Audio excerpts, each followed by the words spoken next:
Predator, Killer of Killers. Perhaps our best Predator film to date?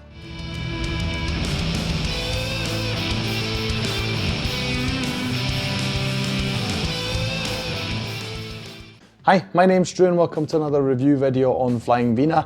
Now this was on my radar. I saw people on the internet being all, well, up in arms, not against it, but because, you know, they're like, oh my God, there's this incredible Predator film, you need to watch it. Like, amazing, you know, making a lot of positive advertisement for it. And yeah, so I had actually forgotten about it for a wee bit, but then I remember like, oh yes, no, I should actually watch it. If you're not familiar, it's an animated film.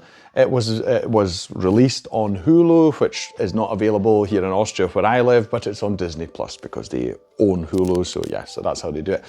So I'm very happy to see that they're still continuing with the 20th Century Fox brand, as it were, doing the little bit edgier things, which is really cool because I really liked the film Prey when it came out. I'm pretty sure I did a review for, for that film on the channel. Pretty sure I did. If I did, I'll leave a link to it at the end of this video. But yes, so I was really curious to see it. It's fully animated and it does actually try and continue the story from previous films, trying to tie them together a wee bit. It's definitely very exciting to see what's going to happen in future with the Predator universe. It was made by Dan Trachtenberg, as people like to call him, but I mean, as far as I know, it's a German name, so we don't call it Trachtenberg actually, but I'm sure he's American himself, so he'll probably say Trachtenberg himself. Doesn't matter. He seems to be in charge of the Predator universe now after having made Prey, and just, you know, just to give a quick heads up, I say yes, definitely give him more to do. Prey was incredible, and this now Predator, Killer of Killers is incredible. This guy knows what he's doing. He is providing very, very interesting Predator films. Probably the best stuff we've ever gotten, right? Yeah, so I think before we, you know, get into more of the details and stuff surrounding it, let's talk about the plot. It's actually an anthology film. We see several stories. It's usually about one person in history being stalked or fought by a predator. So we've got three stories. The first one, we start in Viking Age. It's like 800 AD. We see this tribe of Vikings. We've got this Viking warrior. She is trying to avenge her father, who was killed by this other leader of another tribe. And while they are attacking his base, his fort, and getting rid of all his soldiers and ultimately killing them, they're actually being stalked by a predator, which is really cool. So it doesn't matter which of these anthology shows we've got, there's always a predator lurking somewhere in the background. I think that's really cool. As soon as they kill this, this leader of that tribe, the father is avenged. The predator makes himself known. He shows himself. He unveils himself, and he just decimates the whole group. Save our one warrior. I think her name is Ursa, if I'm not mistaken. And she then has to battle the predator. What's cool about this predator is he is absolutely massive, right? He's at least the biggest predator I've seen. I've not seen all of the Predator films, so you know, this one might have already appeared in some way, shape or form in a previous film, or maybe even comic. There are Predator comics. I've never seen one this size, and he's got this interesting weapon on his hand. It's a little bit like a sort of shock wave, like a telekinetic weapon. He charges it and then it just blasts people away from him, which is really cool. Something I just want to interject here, I mean, I'm going to talk about it a bit with others, I think, as well, but you get to see a lot of weapons that the Predators use. I think that's really cool. So the two of them battle it out, and Ursa, in the end, is able to win, be victorious against this Predator. I'm not going to tell you exactly how, because just generally speaking, the fight animations are really, really cool. We then see her being captured by the Predators. Then we move to another story, which is in Japan, and we watch two samurai, or two kids that are fighting each other, obviously for the favour of their father. It's obviously about whoever's going to succeed them. One of them doesn't want to fight the other one. The second one takes his opportunity, wins favour with his father, and the two of them apparently are then separated. One of them living as the honourable samurai, the other one living as in the life as a ninja, so dishonourable, whatever you want to call it.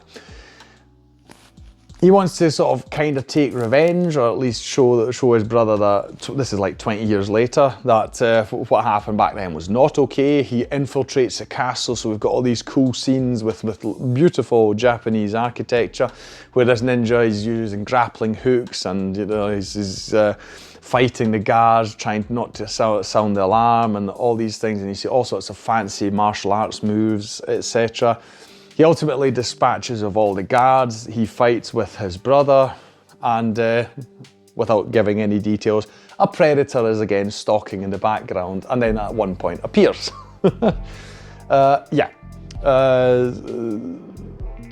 Without giving any details, I'll say that the ninja in the end is victorious, right? And is captured. So this is a recurring theme, as you can tell. The third story we see is actually set in 1941. We're in America. We are watching air fights between, there's a whole aerial battle going on in this episode, aerial fights between the US and the Japanese army.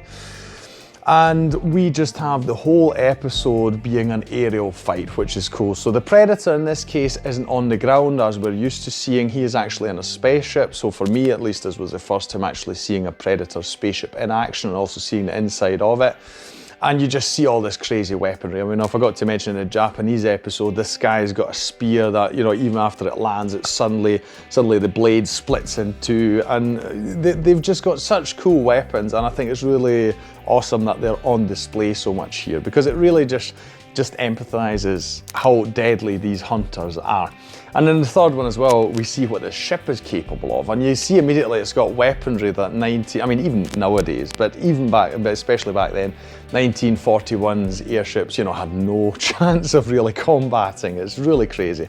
A lot of stuff with sort of gravity going on, and yeah, just a real cool display of weapons, I'll call it. Anyway, to keep that bit short, the pilot manages to best the Predator and is also captured.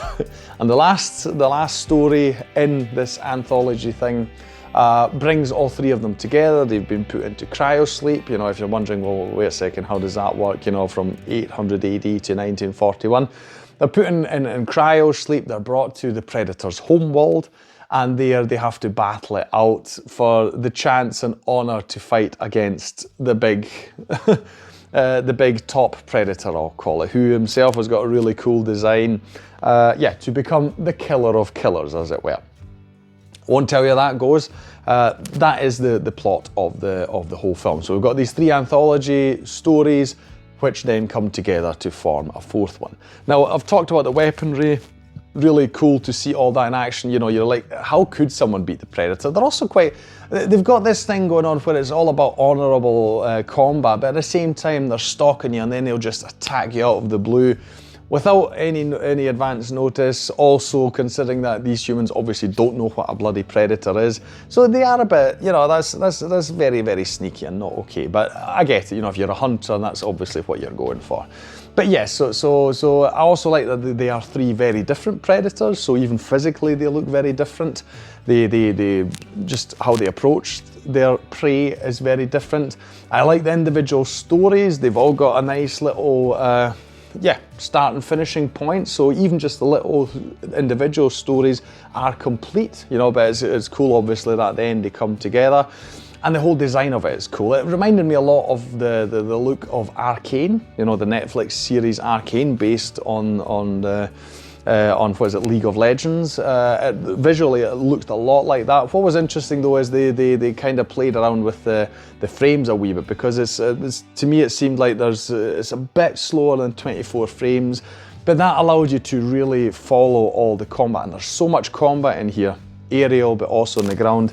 And it is just incredible. The choreography is amazing. So these are some of the coolest fights I've ever seen, especially in animation, but just generally speaking. It's really cool just watching all the combat. So if you are a fan of Predator, you know, just as a concept or whatever, you really should watch this when you get the chance, because it is just a really, really cool film, where I say we definitely need more of that, you know, because this is definitely how you do it. And if someone doesn't like this, I'm saying, well, then Predator is just not for you, because it's just through and through. It's very, very cool, the whole thing. Visually, story-wise, everything. I just liked every aspect of this. I was seriously impressed by it. So yeah, if you've got Disney Plus or Hulu, I think you should watch this. That'll be all from me today. If you enjoyed this video, please like, share and subscribe. It is the best way to support this channel. Leave a comment down below about anything you want to say about Predator, you know, either this anthology or any of the other films. I think before this, probably Prey was my favourite, but Predators is also really good. The first one is obviously a classic, I get that, yeah. But yeah, so it's really exciting to see where we're going. If you have any thoughts on that, please share them down below as well. I thank you for watching this video, and I'll see you in the next one on Flying Wiener. Take care, bye.